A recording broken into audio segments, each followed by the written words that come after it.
খাইছে।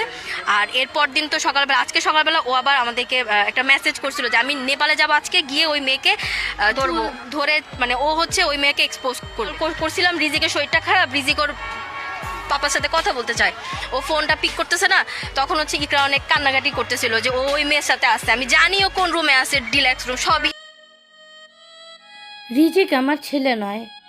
পরকীয়ায় এতটা মগ্ন হয়ে গিয়েছিল যে আলভি তার স্ত্রী সন্তানকে ভুলে যেত দ্বিধাবোধ করেনি এ ছেলেটি।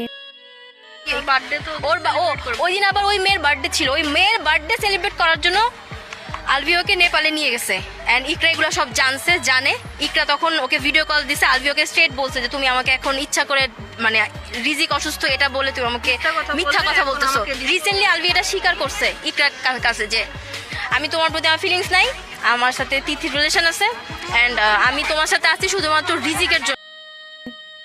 ছোট পর্দার নায়িকা তিথির সাথে আরও কি করেছে আলভি, এবং তার জের ধরে ইকরা এবং তার সন্তান রিজিককে কি পরিমাণ কষ্ট দিয়েছে আলভি, এ বিষয়ে বিস্তারিত জানতে ভিডিওটি না টেনে সম্পূর্ণ দেখতে থাকুন।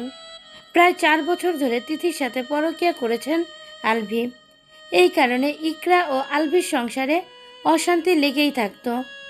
আর এই কথাগুলো ইকরা শেয়ার করতো তার বান্ধবীদের সাথে, এবং তিথি ও আলভির পরকীয়া প্রেমের স্ক্রিনশটগুলো বান্ধবীদের সাথে শেয়ার করতো ইকরা, এবং তার দুঃখের কথাগুলো বান্ধবীদের কাছে বলে নিজের মনটা হালকা করত।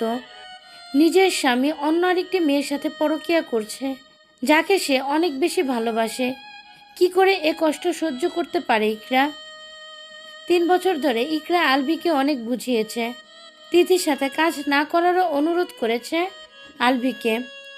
কিন্তু ইকরা যখনই আলভিকে তিথির সাথে কাজ করতে মানা করত, ঠিক তখনই ইকরাকে ধরে মারধর করত আলভি। মৃত্যুর আগের দিনও আলভির পরকীয়ার কথা বান্ধবীদের কাছে বলে কেঁদেছিল ইকরা। তিথির প্রেমে আলভি এতটা মগ্ন ছিল যে তিথির জন্মদিন পালন করতে নেপালে গিয়েছে আলভি।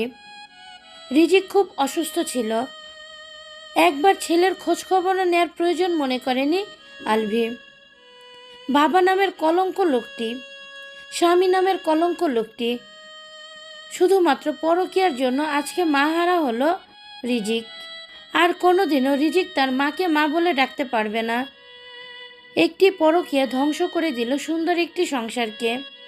প্রিয় ভিউয়ার্স, আলভি ও তিথির পরকীয়া নিয়ে আপনাদের কোনো মন্তব্য থাকলে অবশ্যই সেটা জানিয়ে দিবেন আমাদের কমেন্টের মাধ্যমে।